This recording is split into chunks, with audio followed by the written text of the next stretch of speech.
कोई ऐसा ब्राह्मण हो जिसको भोजन करवाऊं तो मुझे संतुष्टि हो जानी चाहिए। आज किसी ने भोजन किया है। माता सीता को बहुत समझाया राम जी ने, मानी नहीं। बोले देवी जी को अभिमान हो गया है, तो अगस्त्य मुनि को बुलाया। अगस्त्य मुनि देखने में दुबले पतले थे, बिल्कुल दुबले पतले। और राम जी से कहा प्रभु आपकी कृपा होगी तो सब हो जाएगा। आशीर्वाद दे दिया, जा पर कृपा राम की होई, ता पर कृपा करे सब होई। आसन लगा लिया। मैया बड़े चाव से पूरियां बेलती हैं, तलती हैं, अपने हाथ से भोजन परोसती। 1 दिन 2 दिन 5 दिन 7 दिन हफ्ता बीत गया, अखंड भोजन चल रहा है। मैया को हलवाई बुलाना पड़ा। गणेश जी की दोनों पत्नी आती है, रिद्धि और सिद्धि। गणेश जी हलवाई बने, अयोध्या की रसोई के अंदर भोजन बन रहा है। यहाँ तक कि वाल्मीकि राम कथा में वर्णन आता है, अयोध्या का अन्न भंडार समाप्त होने को आया, लेकिन अगस्त्य मुनि खड़े नहीं। एक दिन मैया गई जल पात्र लेकर के। आयुर्वेद का ये मानना है, हे ब्राह्मण देव, जब भोजन बीच का हो जाए तो जलपान कर लेना चाहिए। अगस्त्य मुनि कहते देवी अभी तक बीच का नहीं हुआ, जब होगा तो मैं बता दूंगा, अभी आने दो।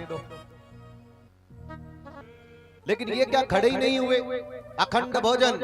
राम जी से जाकर के मैया कहती है आज अभिमान चूर चूर हो गए। प्रभु बेइज्जती आपकी होगी, मेरी नहीं होगी।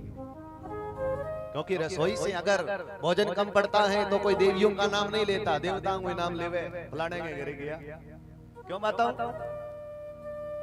घर की इज्जत माताएं बहनें रखती हैं।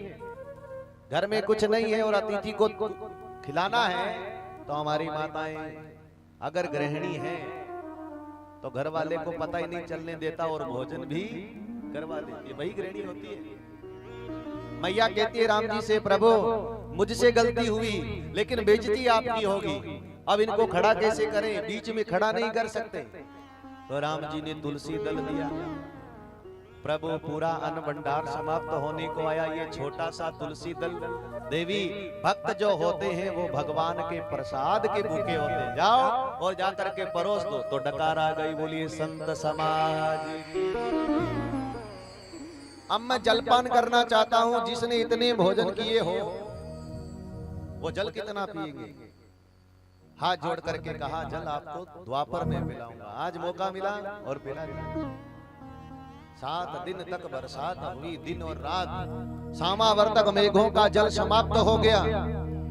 और हे राजन, इंद्र को पछतावा होगा।